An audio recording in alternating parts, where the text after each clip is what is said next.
أعوذ بالله من الشيطان الرجيم. بسم الله الرحمن الرحيم.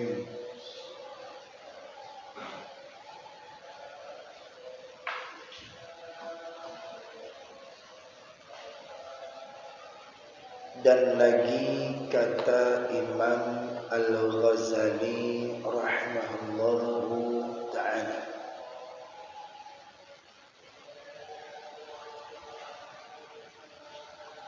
apa kata beliau?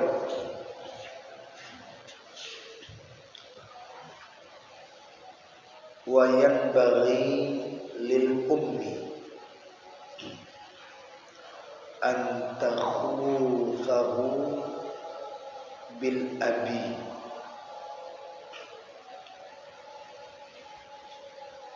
wa tazjirahu anil qabaihi. وينبغي للأم أن تخوفه بالأب وتزجره عن القبائح. Imam Al-Ghazali berkata, menasihatkan kita orang-orang yang ingin benar-benar menjalani kehidupan akhirat. Dan lagi kata beliau itu, seyogianya bagi ibu, seyogianya bagi ibu, ini sekarang peran seorang ibu, bahwa menakuti akan anaknya itu dengan bapak kanak-kanak itu. Seyogianya bagi ibu bahwa menakuti akan anaknya itu dengan bapak kanak-kanak itu.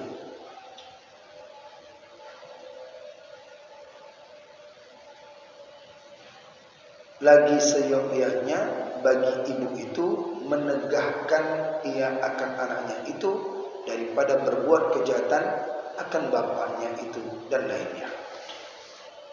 Ini pesan Imam Al-Ghazali ini untuk seorang ibu.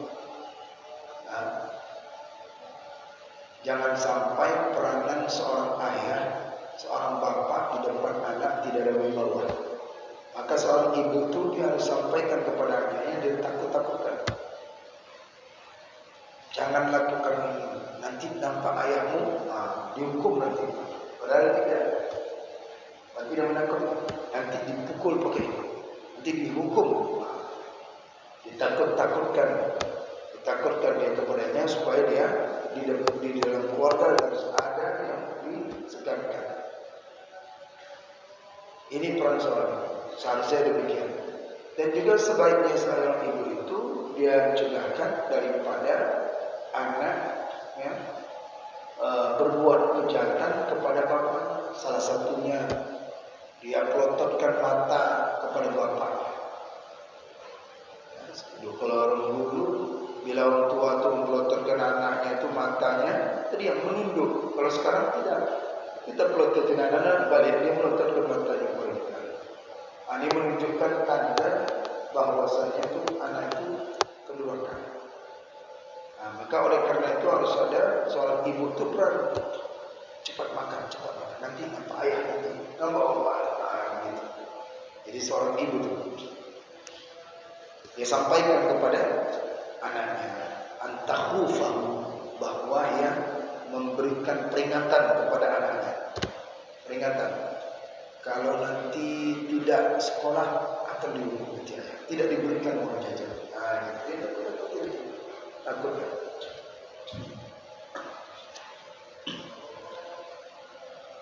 Dan lagi kata Imam Al-Ghazali rahimahullahu ta'ala, wa yanbaghi an yamna'a 'anil nawmi naharan. Wa yanbaghi an yamna'a 'anil nawmi naharan. فإنه يورث الكسل ولا يمنع منه ليلا ولكن يمنع من الفرش watifa wati'atin hatta tattasliba a'dha'uhu wa la yastakhifu badanahu fala yasbaru an tana'umi fala yasbiru an tana'umi bal ya'udul khushunatu fil farshi wal malabbasi wal mat'ami wa yanbaghi an yamna'a 'anil nawmi naharan fa innahu yurithul kasala wa la yamna'u minhu laylan walakin yamna'u minal farshi wati'ati hatta tattasalba a'dha'ahu wa la yastakhiffa badanahu fala yasbiru 'an at-tana'umi bal ya'udu al-khushunah fil farshi wal mulabbas wal mat'am. Imam Al-Ghazali melanjutkan nasihat beliau bagi seorang tua, kedua orang tua. Apa katanya? Dan seyogyanya bagi bapak itu, seorang ayah itu, menegakkan akan anaknya itu tidur daripada siang hari. Yang kita lihat orang tuanya menyuruh anaknya tidur siang. Kebalikan kita, memerintahkan anaknya itu untuk tidur siang. Kata Imam Al-Ghazali, seorang ayah itu dia cegah, dia larang anaknya itu untuk tidur siang hari. Mengapa dilarang oleh Imam Al-Ghazali? Alasannya apa? Maka karena bahwasannya yang demikian itu mempusakai akan jadi lemah tubuhnya, mewariskan tubuh seorang anak itu jadi malas, mengajarkan dia malas, lemah tubuh.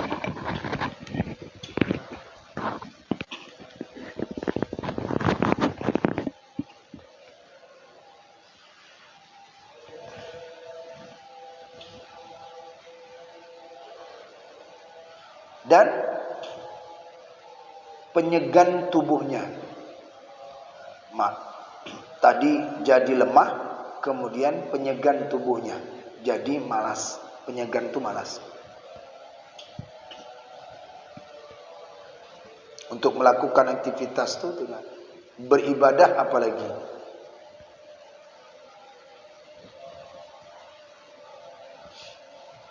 Dan jangan ditegahkan akan dia tidur pada malam hari. Jangan dilarang kalau anak tidur malam. Disuruh begadang. Tetapi ditegahkan akan dia tidur di atas hamparan yang halus-halus. Yang dilarang itu apa? Tidur tempat tidur yang enak-enak, yang lembut, spring bed yang halus, yang nyaman. Itu apalagi laki-laki kan. Jadi dibiasakan dia itu tidur tempat. Nanti sifatnya nanti akan manja. Sifatnya nanti akan bermewah-mewah. Dia harus diajarkan yaitu zuhud. Kalau di pesantren tidak bisa itu tidur-tidur yang tidur yang nyaman-nyaman tuh tidak. Makanya orang-orang yang sudah berhasil sekarang ini nyaman dia karena sudah melalui kesulitan. Maka Allah berikan kenyamanan. Tidur kadang di atas tikar, tidur kadang di mana saja, kadang-kadang di atas papan, kadang-kadang. Itulah yang dihadapin para santri itu. Supaya mereka apa? Supaya tidak malas. Supaya mereka itu tidak malas dalam beribadah. Kalau sudah nyaman, udah bangun malas. Nanti ketiba jumpa tempat yang tidak nyaman, dia tidak mau tinggal di situ. Apalagi di rumah kita misalnya tidak ada spring bed yang mewah, tidak ada seperti karena kebiasaan di rumahnya. Aduh, malas tidur sini di rumah saya tuh. Teringat dia di rumahnya saja.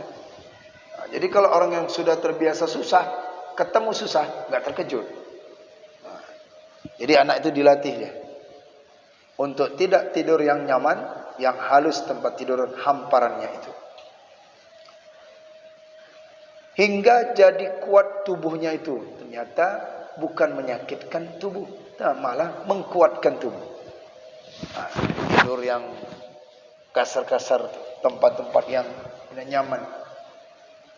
Kecuali tidur yang dingin-dingin itu tiap kali ialah sakit. Ini artinya tidak terlalu mewah lah. Nah, terlalu mewah.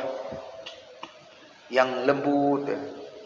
Kalau udah tidur di situ tuh malas bangkit lagi.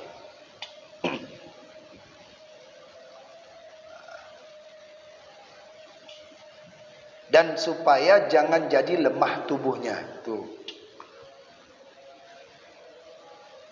Dan jika jadi lemah tubuhnya itu, maka tidak sabar ia meninggalkan akan yang bersedap-sedap. Nah, kalau dia itu sudah, dan jika jadi lemah tubuhnya, kalau lemah tubuhnya, maka dia tidak sabar untuk meninggalkan sesuatu yang nyaman-nyaman. Nggak sabar dia tuh. Tempat tidurnya yang di rumah tuh, tidak mau dia tinggalkan, tidak bisa. Kenapa? Karena dia itu tubuhnya lemah. Dia cari itu tempat yang nyaman lagi. Nah, biasa tidur di rumah seperti ini. Aduh, tidur rumah tante, tidur rumah paman, enggak begini.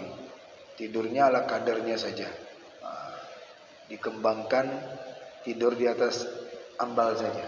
Nah, tidur di atas tempat tidur model gulung. Gak ada spring bed. Itu akhirnya dia teringatnya ke situ aja yang nyaman aja.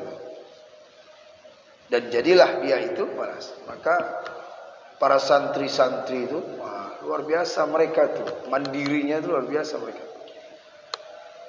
Pesantren di Mustafawiyah saja di Medan itu santri itu gubuk, hanya gubuk saja Pak, berapa kali meter, 3 meternya salah. Gubuk saja itu. Dibayar itu 250 seumur hidup. Sampai kapan dia tinggal di situ? Ya, dibayar 250. Masaknya situ, kitabnya di situ, gosoknya di situ, kemudian lantainya papan. Anda mau mandi itu terjun ke sungai, ke sungai itu. Ada, tidak mau mandi terjun ke sungai. Mau ke pesantren kira-kira berapa kilo, kemudian masjidnya berapa kilo, itu melatih dia sehat tuh jalan. Makanya kalau ingin anak tuh sehat tuh, tinggalkan dia di kampung-kampung tuh, biar dia bajak sawah, biar dia latih, ya, ke ladang dulu. Jadi terbiasa dia, terbiasa ibadah pun jadi kuat. Kalau sudah dia jalan untuk beribadah. Jadi kalau misalnya ada orang yang dia itu, kalau sudah terbiasa hidup nyaman, mau pergi sholat, aduh masjid jauh kali pun. Mau ngaji jauh kali. Tapi kalau orang yang sudah terbiasa, dia bangun ini, walaupun di tempat-tempat suasana dingin, itu dingin tuh. Di Mustafawiyah tuh dingin. Sungainya tuh, waduh rindang, enak lah di situ tuh. Saya pernah survei di situ. Nyaman. Yang di tempat pesantren kami itu saja itu tidak ada sungai. Cuman suasana ini kalau saya itu kan dia kan di kampung-kampung lebih senang gitu. Suasananya itu ya hijau, dingin. Kalau sudah malam tuh waduh jam-jam 9 itu udah mulailah kodok tuh. Udah mulai suara kodok, udah mulai suara jangkrik. Kalau udah mulai ngaji tuh dingin sampai ini ya macam serban kayak gini dilipat 2 tuh. Menggigil Pak.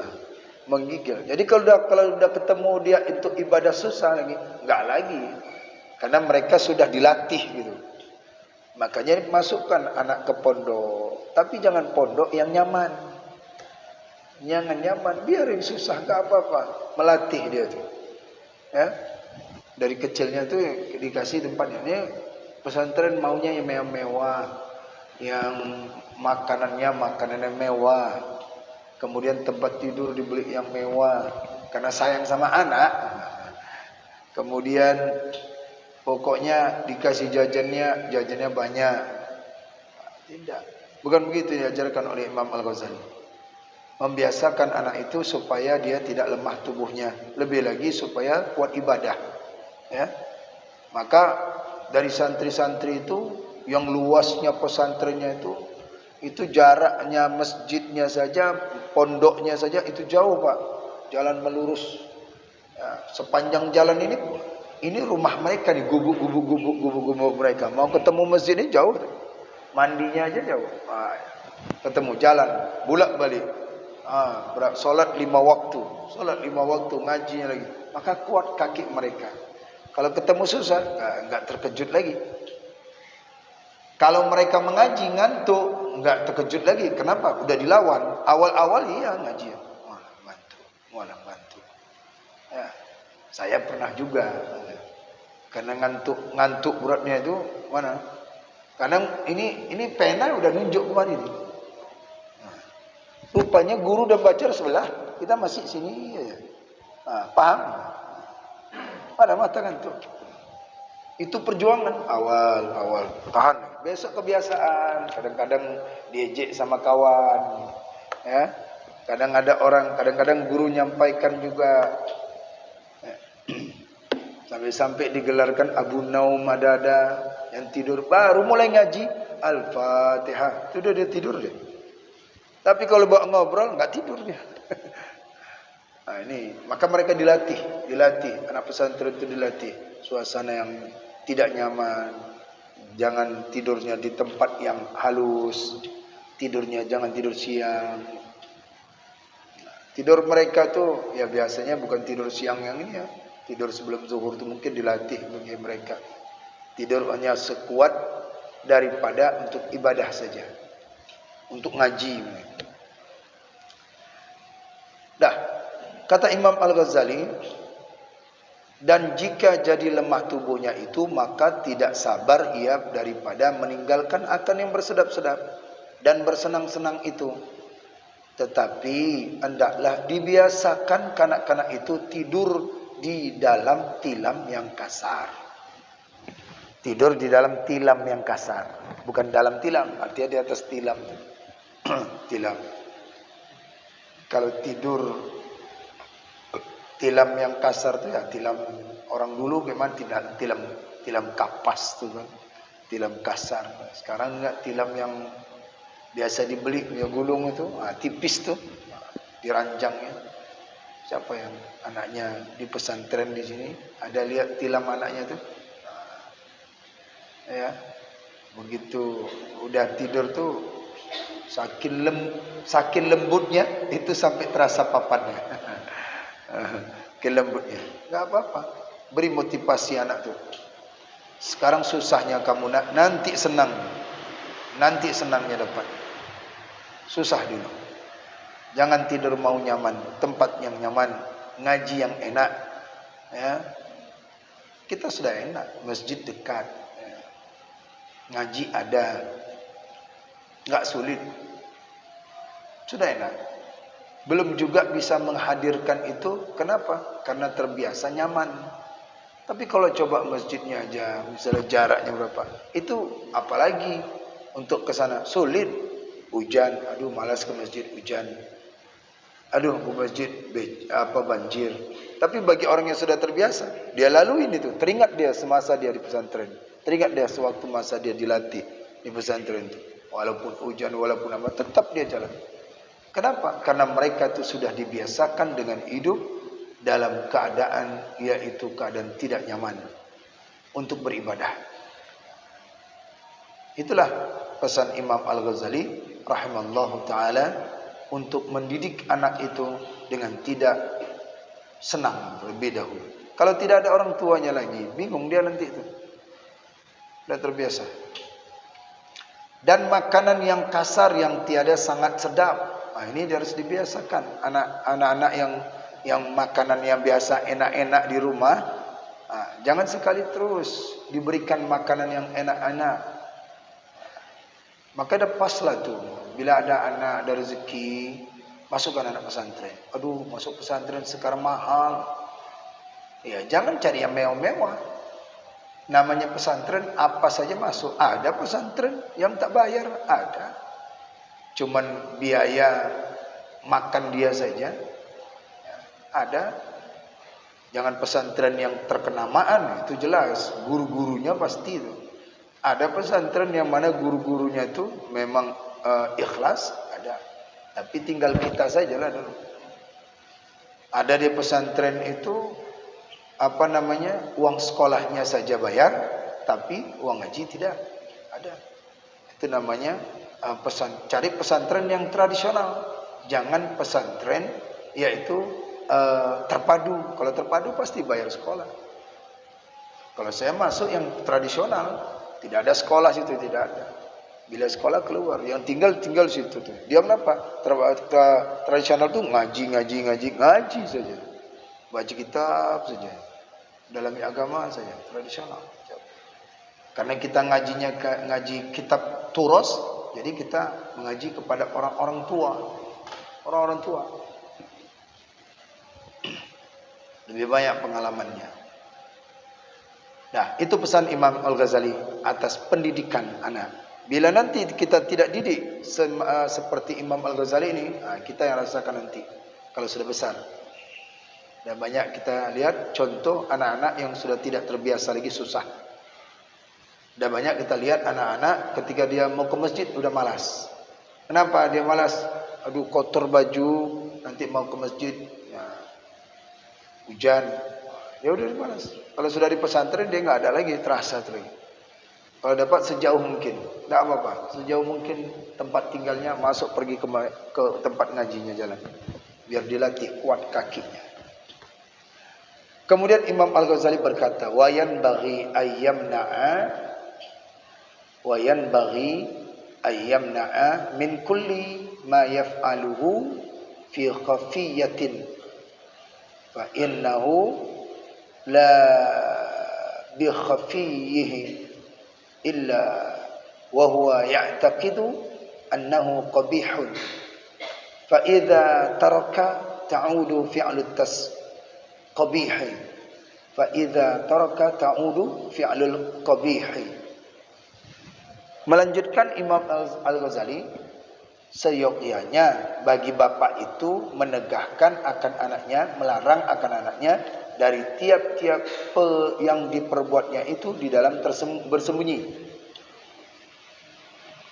Ini ya, bagi seorang ayah itu menegahkan anaknya itu daripada tiap-tiap yang diperbuatnya itu di dalam bersembunyi. Maka bahwasannya tiada ia berbuat akan sesuatu yang disembunyikan itu, melainkan yaitu mengiktikadkan, meyakinkan bahwasannya adalah yaitu kejahatan. Jadi sembunyi-sembunyi dia sampaikan yang dia lakukan itu adalah tidak baik. Jangan di depan temannya, jangan di depan orang lain, jangan depan orang banyak, tapi katakan bersembunyi secara rahasia, itu perbuatanmu itu adalah perbuatan yang tidak baik, yang jahat. Ini seorang ayah. Dan sesuatu yang keji, ini sesuatu yang keji itu tidak manfaat. Ditinggalkan itu, wahai Ananda, perbuatan yang demikian itu tidak baik bila engkau lakukan. Ya. Kamu anak yang soleh, naikkan dia.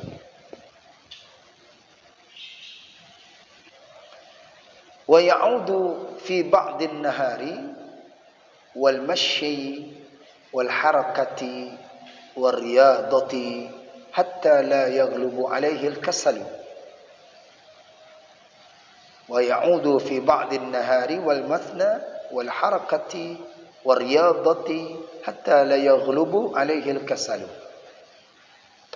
Dan juga Imam Al-Ghazali mengajarkan untuk pendidikan anak ini, seyogianya bagi bapak itu bahwa membiasakan akan adat anak-anak itu kebiasaan anak-anak itu, adat anak-anak itu apa? Pada setengah masa akan berjalan kepada berbuat sesuatu yang kebajikan. Diajarkan anak tu. Ada orang minta sedekah, ajarkan anak, kasihkan anak. Ada menolong orang, perintahkan anak, tolong itu nak. Arahkan dia untuk berbuat kebajikan. Ada anak membersihkan masjid, arahkan dia kebajikan. Itu baik. Ya, jangan nanti kita sebagai orang tua, aduh anak saya mau ngaji, kenapa bersih-bersih masjid? Padahal itu untuk kebaikan dia itu, akhirat dia itu. Padahal itu suatu pendidikan roh. Bila guru misalkan nampak daripada wali murid, guru di pesantren, ketika orang tuanya datang, dia melihat anaknya sedang menyapu halaman, yang lain pada ngaji. Dia melihat anaknya sedang bersihkan kamar mandi, misalnya, atas suruhan-suruhnya. Ini kalau orang tua yang tidak terima, nggak pernah ngaji, itu kayak gitu pasti. Anak saya di sini ngaji, bukan bersihkan toilet, bukan bersihkan ini, toilet masjid, bukan apa ini, tidak.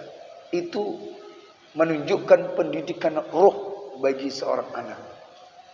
Itu orang yang paham. Pendidikan roh, maka rohnya itu dididik gitu, baru fisiknya. Ada orang fisiknya dididik, rohnya tidak. Maka itu anak yang lebih baik. Berarti anak itu diperhatikan oleh gurunya lebih dalam. Diperhatikan itu. Jadi oleh karena itu anak itu harus dibiasakan untuk menjalankan satu kebajikan. Dijalankan. Kebajikan apapun, perintahkan anak. Jadi lama-kelamaan jadi kebiasaan, menjadi dia, itu menjadi amalan dia. Amalan dia.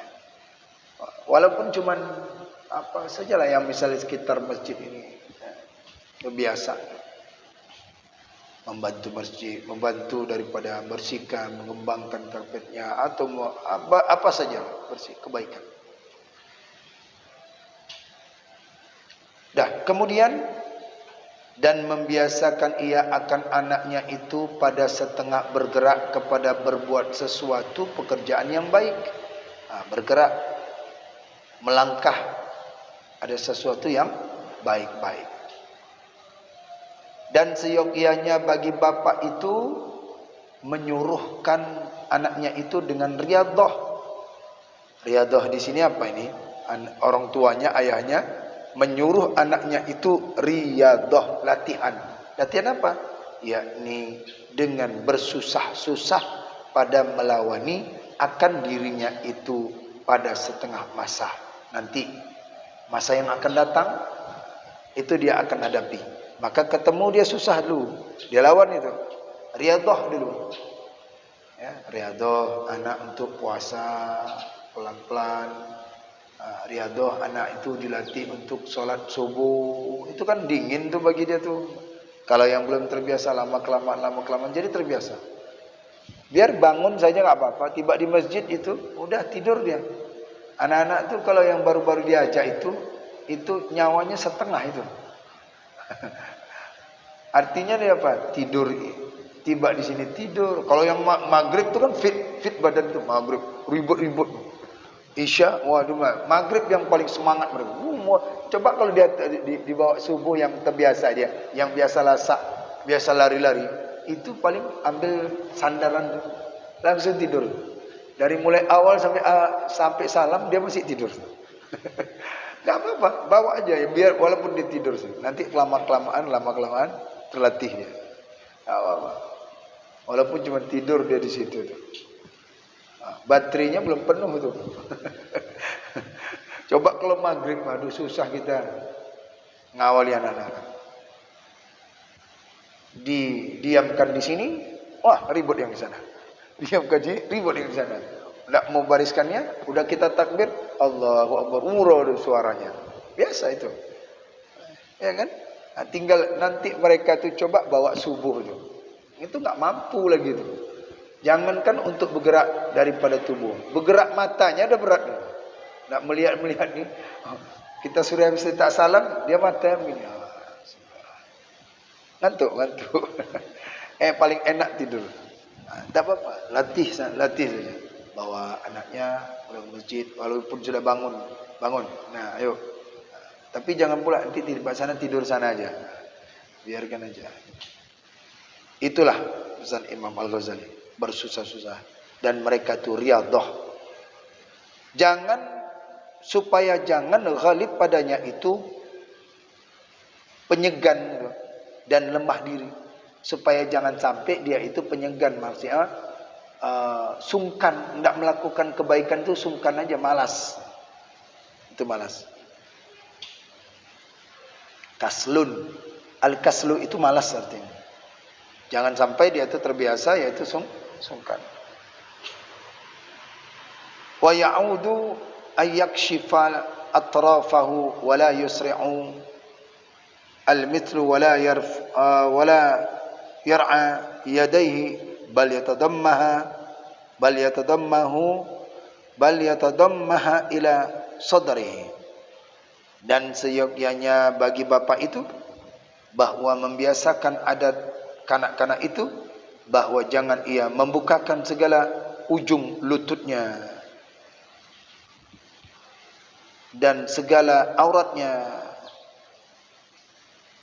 Ini seorang ayah nih, jangan dibiasakan anak-anaknya itu ya membuka auratnya. Kalau dari kecil sudah dibukakan aurat, udahlah kebiasaan nanti besar. Maka kita takut-takutkan, ini aurat loh, walaupun dia belum berwajib. Ini aurat. Kalau orang yang sudah nampakkan auratnya itu, maka Allah akan berikan siksa kepadanya. Apalagi bisa gambarkan, diilustrasikan. Nah, biasakan anak itu supaya tidak menampakkan auratnya itu. Ya, takut-takutin terus. Lagi dia. Kalau sudah besar, sudah susah, Pak. Sudah susah. Berdakwah 1000 dalil kemudian nggak akan masuk karena hidayahnya sudah tertutup. Jadi kalau sama anak-anak jangan pula pakai dalil. Wah, ini kalau Allah Taala nggak perlu nakut-nakutin aja modal mereka itu. Nakutin. Kalau yang besar, kalau sudah ada dapat hidayah baru. Nah, itu biasa. Itu pesan Imam Al-Ghazali. Maka yaitu biasakan anak itu supaya dia jangan membuka segala ujung lututnya dan segala auratnya. Yang bagi perempuan, jangan biasakan anak itu terbuka aurat.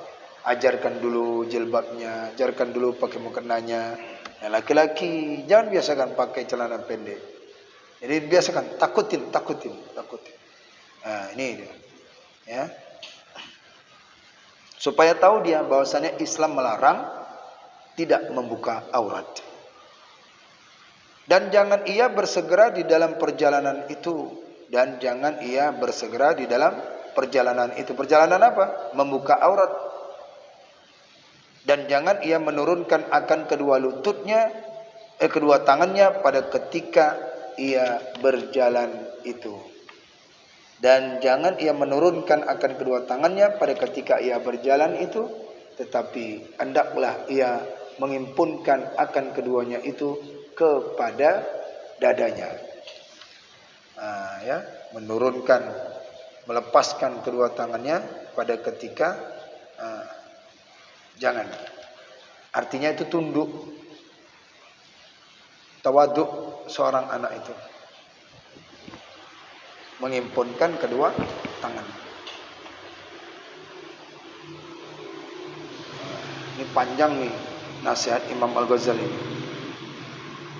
Wa yamna'u man ayyaftakhara ala iqranihi bi syai'in mimma yumlikuhu walidahu aw bi syai'in min mata'imihi wa alwahihi wa adawatihi.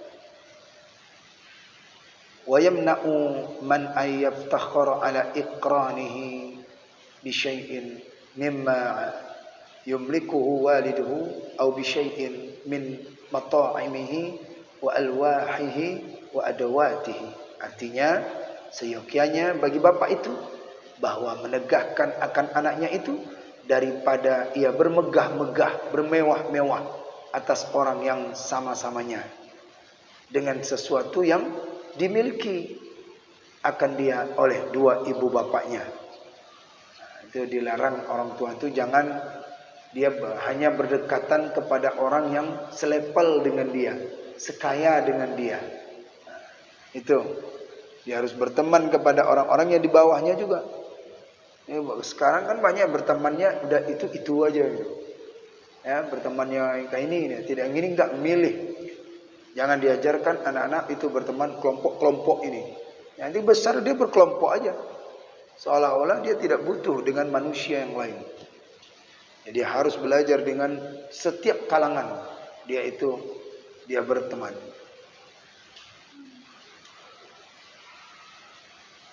Atau suatu daripada makanan, mungkin bisa jadi makanan yang biasa diberikan oleh orang tuanya, ketemu makanan yang tidak ada diberikan oleh orang tuanya. Atau sesuatu daripada pakaiannya, bisa jadi pakaian. Atau sesuatu daripada lauhnya, batunya, atau dengan sesuatu daripada yaitu alat-alatnya, adawat ini yang dia miliki lah, bisa kita dapat simpulkan ini bahwasannya untuk anak itu kebiasaan adalah membiasakan mereka dari kecil untuk tidak berbuat sesuatu yang melemahkan tubuh mereka di dalam beribadah nanti.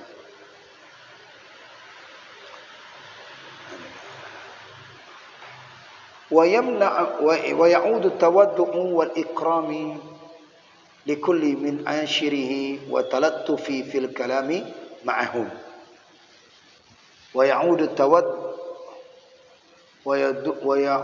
tawaddu'a wal ikrama likulli min ashirihi wa talattufi fil kalami ma'ahu.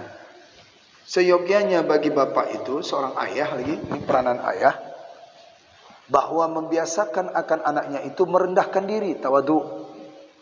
Ajarin anak itu bagaimana tawadu dan memuliakan ia bagi tiap-tiap orang yang bertaulan dengan dia itu. Artinya dia senang mengikramkan, memuliakan teman-temannya.